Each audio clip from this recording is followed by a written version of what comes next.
Hey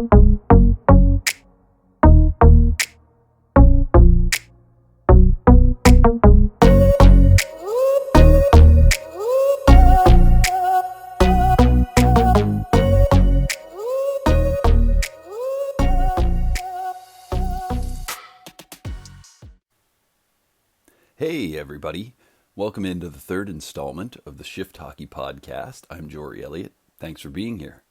This week we've got a conversation with Western Hockey League veteran and current University of Waterloo goaltender Trevor Martin.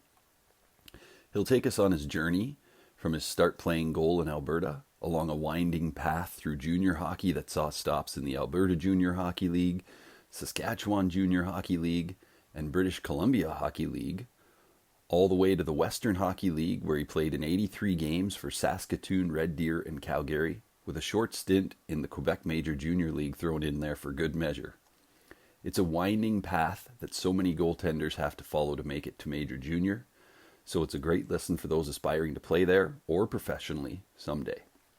His journey has now led him to the University of Waterloo, where he's putting his WHL scholarship funding to great use, having just finished up his third year in the Recreation and Leisure program.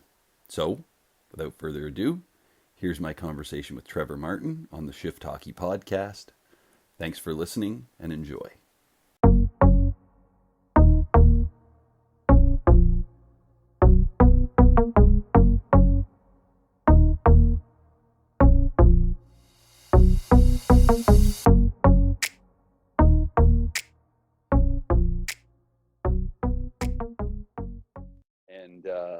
I'm pretty grateful that he's here and offered to do this and take some time away from his studies today. So, Trev, just tell us a little bit about where you're from and what got you started in hockey, and more specifically, what led you to the position of goaltending.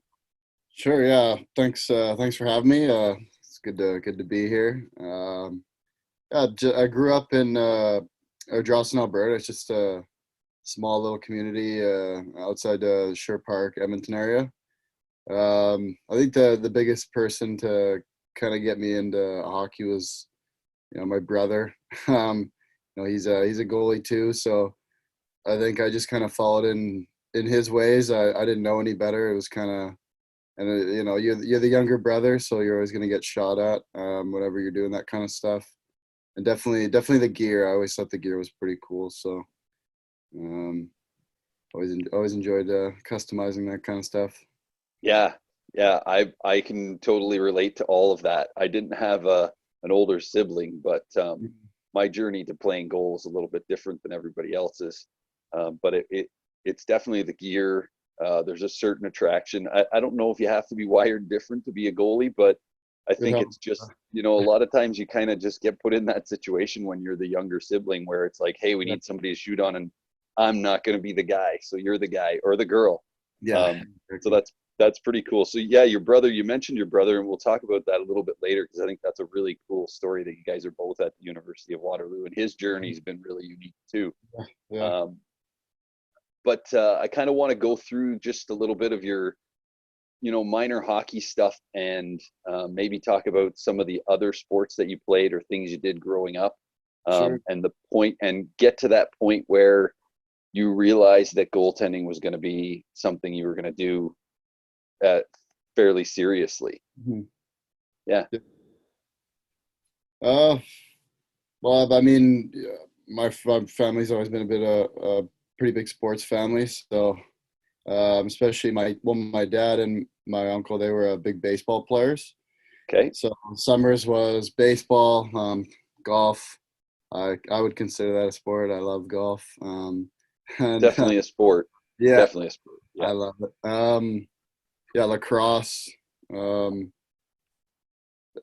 then, of course, going into school, there's volleyball, there's basketball, there's badminton, track and field. So we were kind of always doing everything that we could. And I think obviously there's a lot of things that transfer and help with hockey and stuff like that. So I think I was always kind of wanted to be the goalie. I think just because, being the younger sibling, like I said, it's just something that I always did, and I just thought it was the right thing to do. So I think probably, I guess it'd be Adam, because you have to decide whether to be a player or a goalie. So it was kind of right there for, I don't know what it is here, but we have Adam Yeah. for Pee-wee. So you guys have major Pee-wee and stuff like that, but I'm not sure. Yeah. Yeah. It's a little different in every province for sure. Yeah. Yeah. So that was the point where you were like, okay, I'm going to be a goalie. And that's pretty common. I mean, now with Hockey Canada, they're going to make those kids who are playing Adam, or they're trying to. I don't know how well it's going over with parents. They're going to try and make those goalies skate as players in the games that they're not starting, which is a really interesting dynamic. I think it's good for them, but at the same time, you'd know as well as I would that a kid who can maybe play AAA as a goalie might not be the best AAA player as a skater. So it'll be interesting to see how that goes. So you started at Adam, and what point did you realize that, or maybe it came with some specialization in hockey only, or your training got more serious? What point did you realize, like, okay, this is something that I need to pay more attention to if I'm going to play at a certain level? Or did somebody come your way and say, hey, you have potential to play at a certain level, you need to start doing these things differently? I don't know if anyone really came up to me other than like my dad, and just kind of how he pushed me to always be better. And obviously, if you're gonna do something, you want to be all in, you want to do the right things. I think it kind of was in my second year Pee-wee, going into my first year Bantam, that kind of timeline, just because I realized, we had the Oil Kings had just come back. So you started to kind of know what junior in the Western League was, just from kind of being around like other guys at school, stuff like that. So I think going into, that first year Bantam was pretty big. So yeah. I think that's a pretty common spot for a male hockey player to start to realize, like, I'm at a certain level, there's going to be opportunity attached to this if I keep going with it. There's lots that decide at that point that they don't want to be in that environment anymore too. And I think that's a real defining moment in a lot of young players' careers, is that Pee-wee to Bantam, like, am I going to do this or am I not? So that's a great thing to understand. Now, when you realized, okay, and you played in the BCHL a little bit, and you played in the Alberta Junior Hockey League a little bit, and those were, I'm guessing, stepping stones to get you an opportunity at the next level and play in the WHL.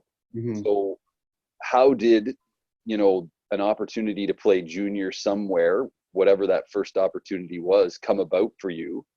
And what was your mindset going into that? Like, were you just taking opportunities that came to you and saying, like, I'm going to make the best of this, enjoy it, see what happens? Or did you have a really definitive goal of, like, I want to play here? Yeah. Well, probably what I started when I was about 15.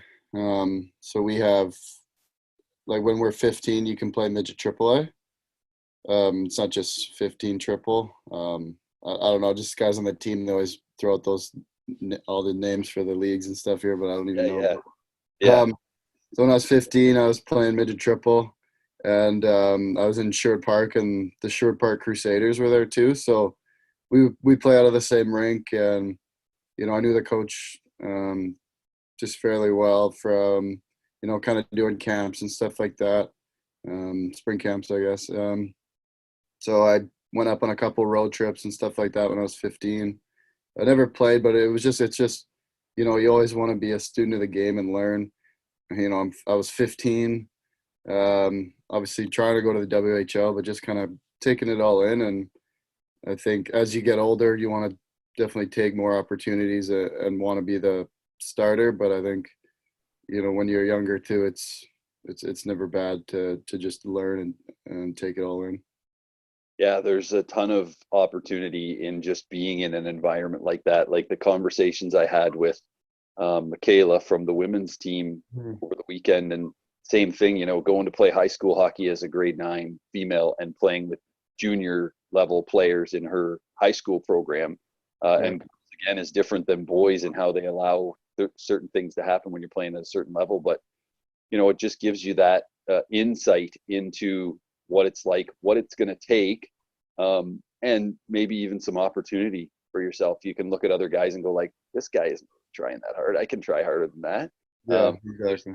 There's definitely opportunity in getting there young and seeing what that's all about. So did you, at that point when you got an opportunity to go play junior, were you still playing a lot of other sports?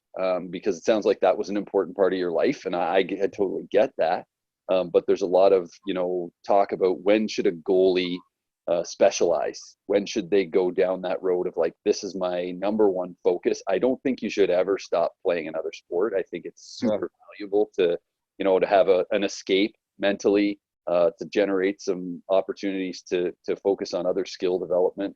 But was that the point, or was there a point around there where you were like, okay, I got to start focusing on goaltending more? I think it was probably in high school, I would say. I still played I played volleyball in high school still. I didn't play on the senior team. I didn't try, but my friends said that they needed players on the junior team and asked if I could play. And it was hard. I couldn't make many practices and stuff, but I still liked it and still wanted to try to make it work. But in terms of the summer, I think I still was playing some baseball whenever I could, or if you're just playing pickup basketball at the gym, stuff like that. Just always trying to have a little fun, and I think playing other sports just kind of helps recharge the batteries a little bit. So I don't think it was. I think it was just I was still playing and kind of doing whatever, but it just wasn't really like as organized, I guess. It was just kind of me and my friends or like lower level kind of stuff.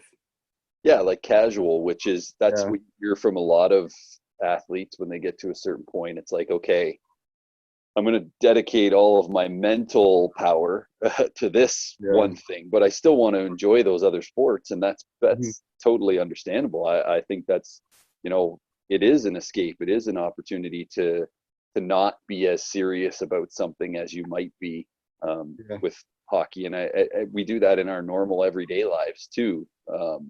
School, you have to be a certain level of serious, and with the hockey team, you have to be a little bit of certain seriousness, and then you go and you have hobbies that you do to separate your mind and allow it to just go on cruise control for a little bit. So that's pretty cool. Now, you mentioned being a student of the game, and I'm curious what that kind of looks like for you. So you're playing junior when you're 15, you have an opportunity to see what it's like at that level, and you're wanting to move on to junior at the highest level. Yeah. What was the biggest thing, or was there somebody who kind of guided you, or a goalie that you watched when you were, and it doesn't have to be a name guy, it's just like something you learned about being a student of the game, or did it just come really naturally to you and you just kind of had a process that you went through to learn in those environments? Yeah, I think so a couple of big people with that. My dad, for sure. I'm sure just like a lot of guys and girls out there, and then I think my goalie coach too. His name's Dustin Schwartz. He's with the Oilers now, but kind of at that time when I was in midget, when I was 15, he was the team goalie coach too. So he would kind of help out with us, but his main job was with the Oil Kings. So he had a front row seat to everything that happened, kind of with the Oil Kings. And he also worked with the Spruce Grove Saints, who, for anyone who knows junior hockey in Alberta and just kind of out in the West, the Saints are always really good and always do things the right way. So like just being a student of the game is just seeing how, people do things the right way and the way that it should be. So just, the way guys prepare for games, I'm 15.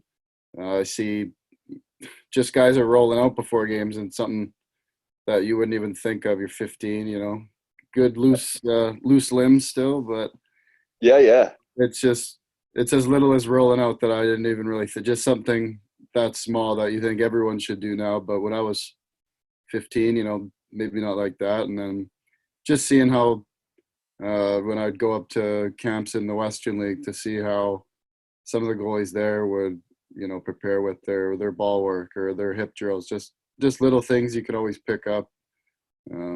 Just stuff like that. I think you're never perfect, right? It's so cliche, but there's always something, and I always like trying new things and seeing, what might work this time. Yeah. And I think that's a huge lesson for a young goalie to understand, is that, it's okay to not know everything.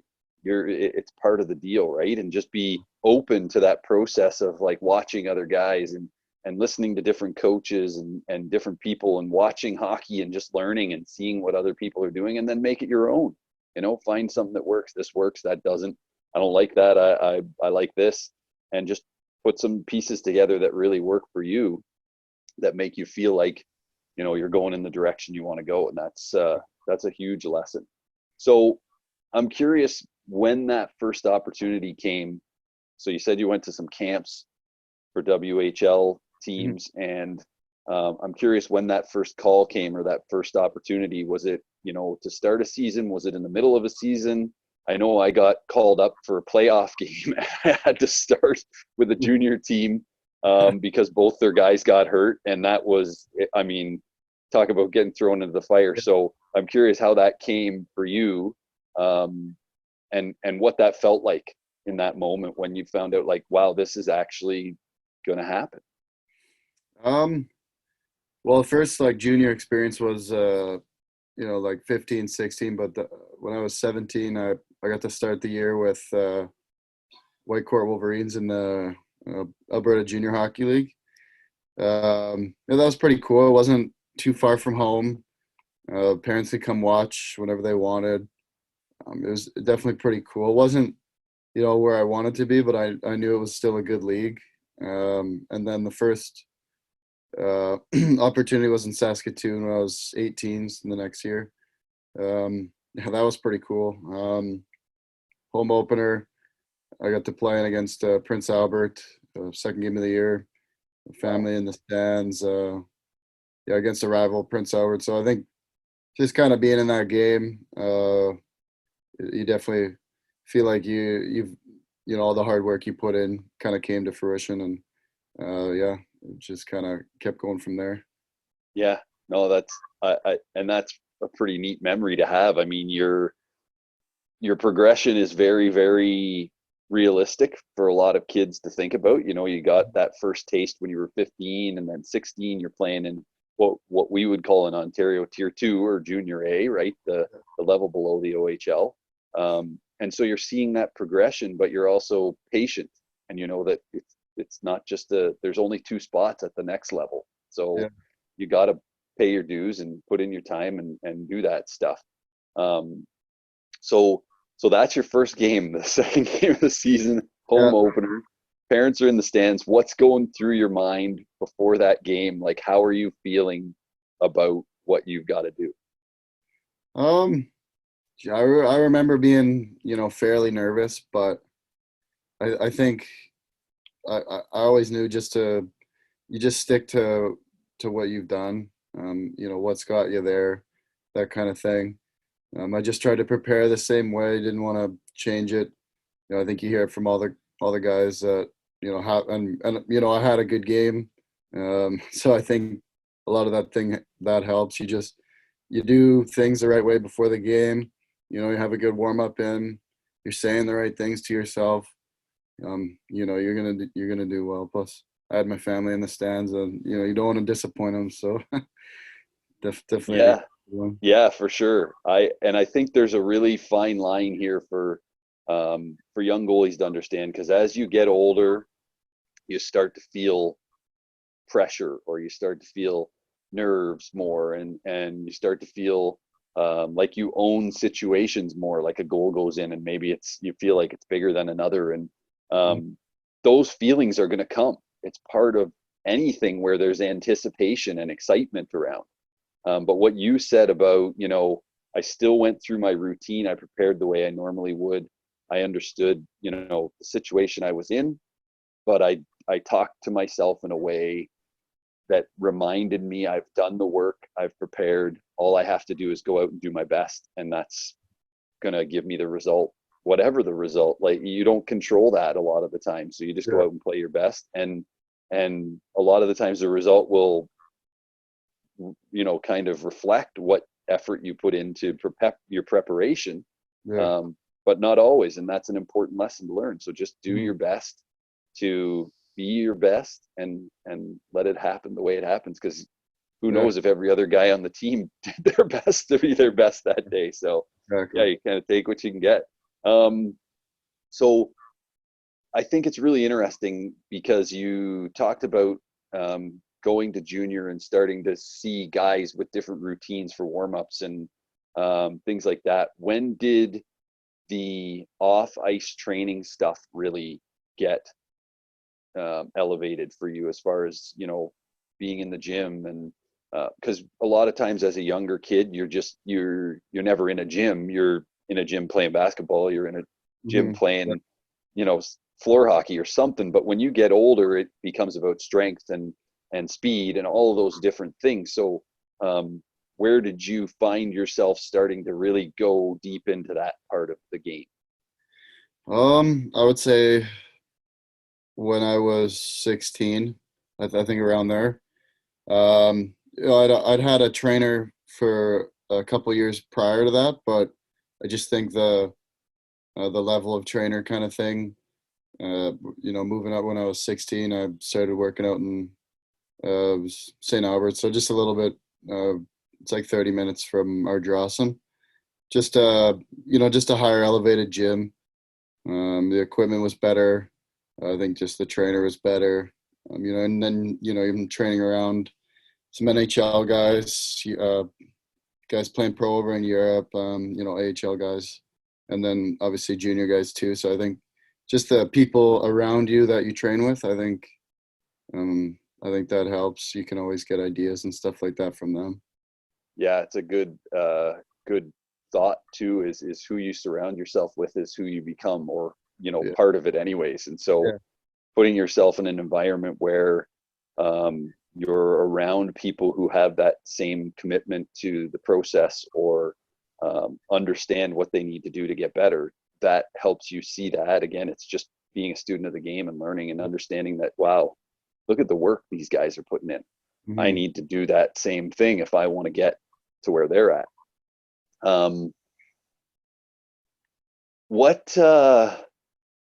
What would you say led you to, because I want to kind of go down that road of, like, you played junior and you played a lot, and then you are navigating the idea of, like, where do I go next? Do I go play pro somewhere, or do I go to school, or what do I do? And I'm just curious, what led you down that road? Like, when did you start thinking about that?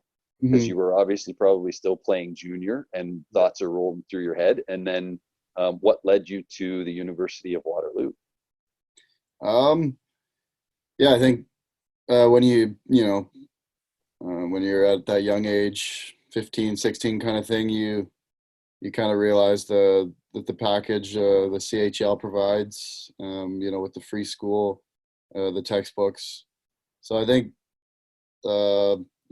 that, and my parents kind of knew that was, a pretty, good thing to be able to do. I think, I know a lot of guys that try to go NCAA, and, there's not a lot of full scholarships out there that they can give. And, USports just as good of a league. Guys still go pro. So I think just that young age, the free school, that kind of thing. And then just my 20-year-old year when I was in Calgary, I actually got hurt. I think it was around March, so I missed the last 12 games of the year and playoffs. So I think that kind of hurt any chance of really going pro or anything like that. I wanted to try to go to the coast, or the ECHL, just for a couple games at the end of the year. But yeah, my ankle was pretty bad. So right. Yeah. Gotta call the Um, come here. yeah, I hear what you're saying. And that's a good thing to understand for young goalies too, is sometimes things happen that, are going to guide your decision making a little bit. Yeah, So you had an injury that kind of said like, all right, Trevor, you got to make some decisions here. What are you going to do? yeah. Um, so you're thinking about school now, and you're like, where am I going to go, and what do I want to do? Um, Walk us a little bit through like what that process was like in your mind. What were you Yeah. thinking? What led you to the queue for 5 games? Like, was that part of the process of navigating to going to school, and kind of how did you end up at Waterloo? Um, well, I guess I'll touch on the Quebec League first. So I got released my OA year in Red Deer. And then you go through the waivers of the WHL first. And if no teams want to pick you up, then then you just go on another waiver wire. That's for the OHL and the QMJHL. Didn't get picked up in the O, and then I got picked up there. So I went out there for a couple of months, and and then I was gonna get traded. That didn't happen. I got released. I got picked up by Valdor, but when I got released and picked up by Valdor, Calgary called me and they said they saw I was released. So I called Valdor and asked if I could go to Calgary just because it was closer and I could speak English to everyone. So that was a big factor. Yeah, yeah. And then just with school, I think I'm in the business program, as you know. I think a lot of the places I was talking to had business programs. I think it's pretty standard with most universities. And I just finished in Calgary, and I didn't know if I wanted to play for Mount Royal.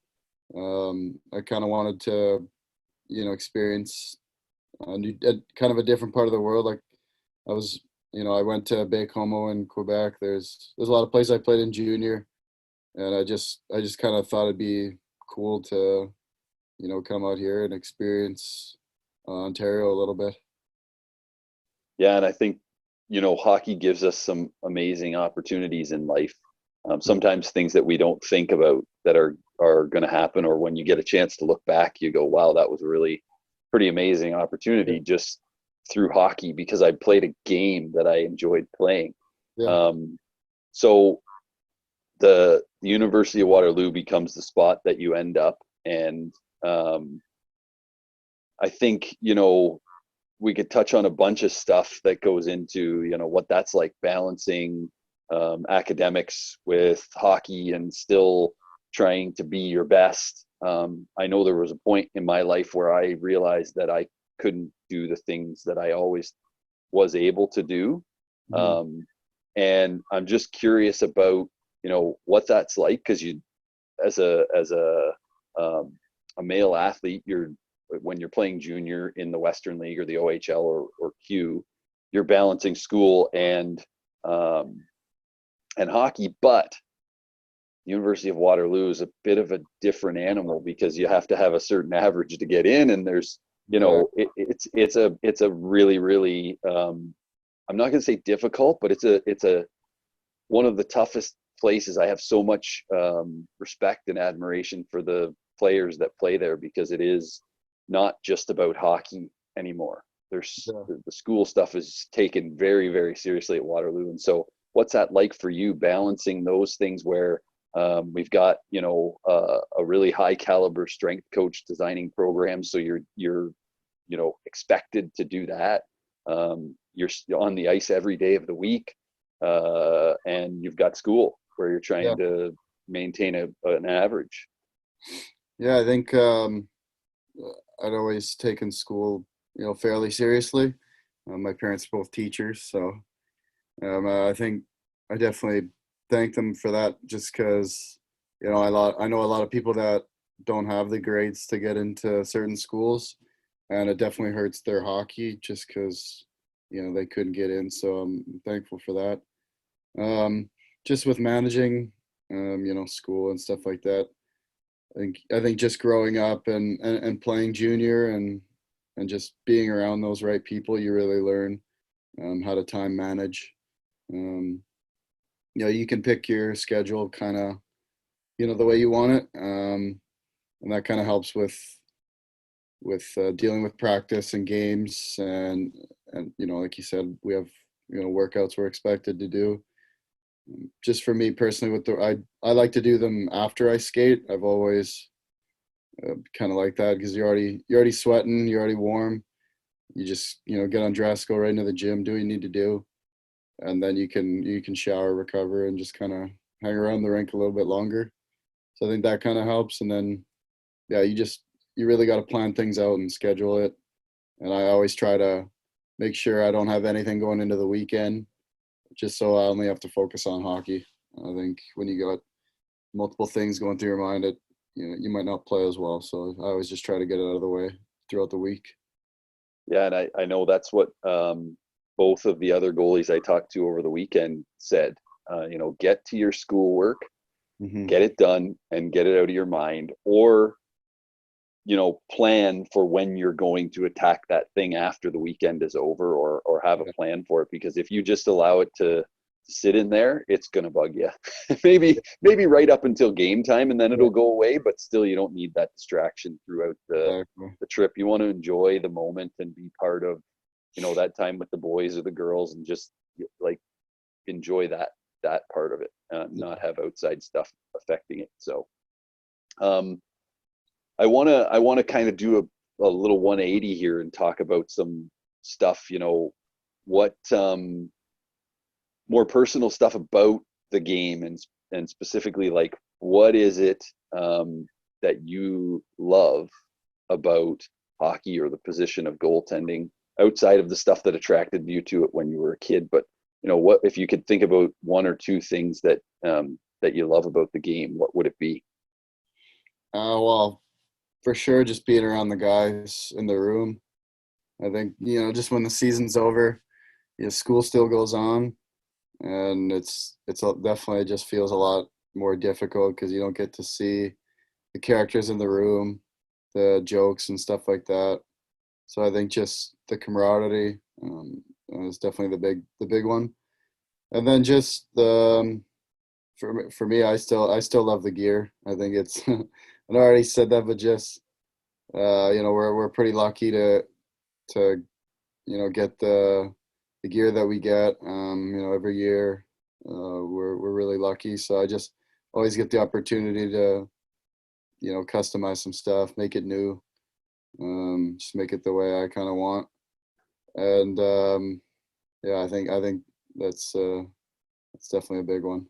Yeah, well, that's pretty common for everybody. I think, goalies have that gear thing, and I know skaters do too, but it's not the same because their gear doesn't show outwardly. But yours, is kind of on display, and you went with a pretty cool mask design this year with the Jerry Cheevers throwback. Yeah. What inspired you to go with that?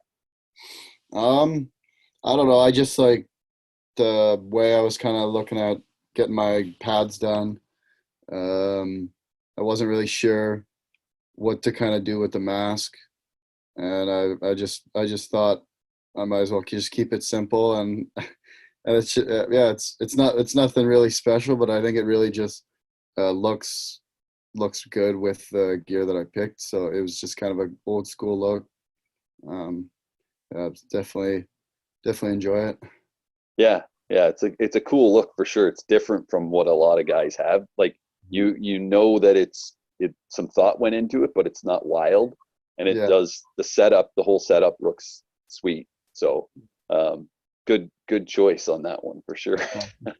What do you think? Kind of what's the biggest obstacle you feel you've overcome as a goaltender, and maybe you can just expand on a little bit as to how. Yeah, for sure. There's a lot of things that a lot of people might be going through. I think probably the hardest thing for me was my dad passed away my OA year. I think that was a big thing that I had to get over. Everyone always says you got to talk it out. But I always thought I was kind of, talking and saying the right things. But I think, I definitely struggled my first year here. I didn't really have that. You don't have that certain person to talk to every time, anymore after games, that kind of stuff. So just opening up with new people. I never thought I'd really talk that much hockey with my mom. She always says she doesn't really know much of it, but she just loves watching us. So talking with her, talk more with my brother, just things like that. I think just so it's not just always, sitting on you after a bad game or something like that. You have options and helplines. So yeah. Yeah, and I think the reality is that so many people have stuff going on that nobody's ever surprised when somebody says like, "Hey, man, I'm having a tough go with this today," or Yeah. like, no, it's not a surprise to anybody. So I think that's a really great thing for people to understand is that, and you had an exceptional situation where, that's something that nobody would ever say like, Trev, suck it up. That's not happening, right? And so there's a process. It's just like getting better as a goaltender. You've got to go through the process of dealing with those feelings and understanding where they're coming from and figure out how to use them in a way that's useful and doesn't just keep pulling you back down into the pit all the time. And so that applies to big things and little things. I think is something that, bad goal goes in a game, not to take away from what you shared, because I think that's, there are all kinds of kids who have circumstances that are, very, very difficult. But the same idea goes into how we perform as a goaltender too, and how we address that. So you talked about your brother, and I've had the pleasure of working with Terry too a lot this year, and he's just a great guy. He's so calm and he's amazing. And you guys are both at the University of Waterloo. He went to UNLV to play hockey, which I just can't even imagine what that's like, being in Vegas playing college hockey. But just, you said how much he means to you, and you've opened up to him more. You talked to him more about hockey and life and stuff. And just maybe talk about how cool that is to have your brother at the same school at the same time. You're both goalies. What's that experience like?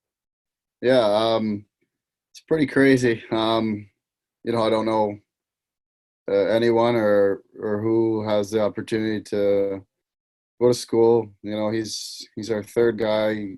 He came we ended up playing some exhibition games in Europe this year, and he was on the bench for all three. Just to see him there, it's pretty cool. We're in same program, so most of the same classes, so we can always kind of help each other out if we need it. It's definitely pretty cool. He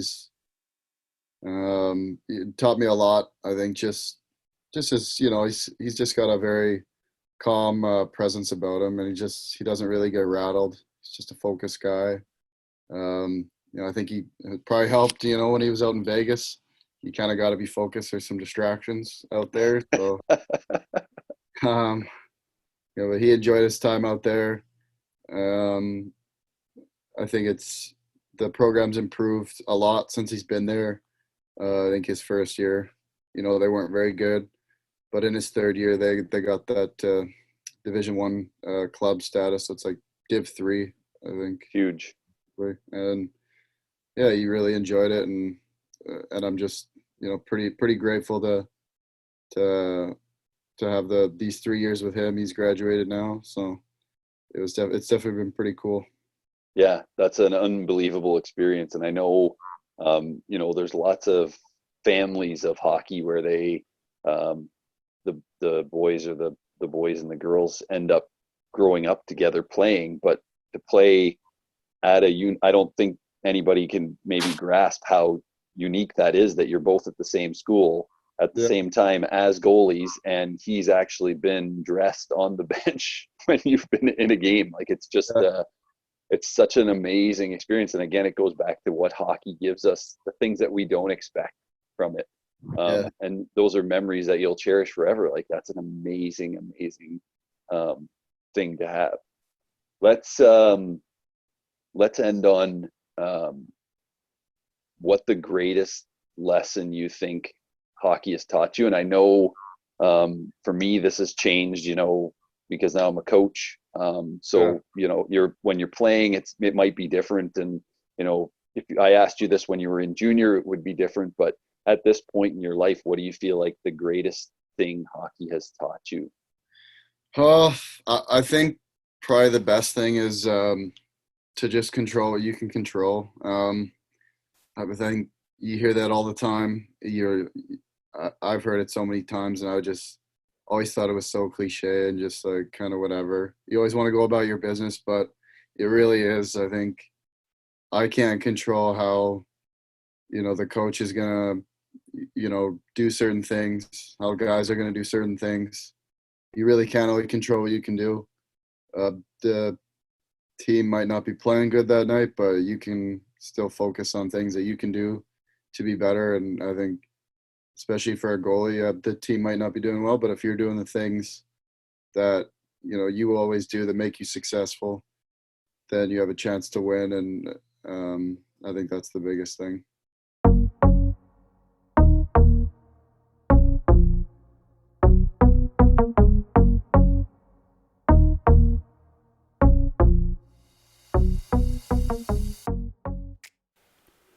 What an incredible journey hockey has been for Trevor so far, and I'm grateful he took the time to share it with us here today. On the next episode, we'll move back to the female side of the game and talk to University of Waterloo grad and shift goalie alumnus Stephanie Slaus. While we talk extensively about her journey through minor hockey to USports, to continue shining light on what the process looks like for female goaltenders, there's plenty of other awesome content in this one as well, including her trip to Calgary for a Team Canada development camp, which subsequently led to her representing her country at the 2017 FISU Games in Kazakhstan, where her team came home with a silver medal. I'm looking forward to sharing that one with everyone on the next episode. And until then, take care of yourselves out there. And thanks again for listening to the Shift Hockey Podcast.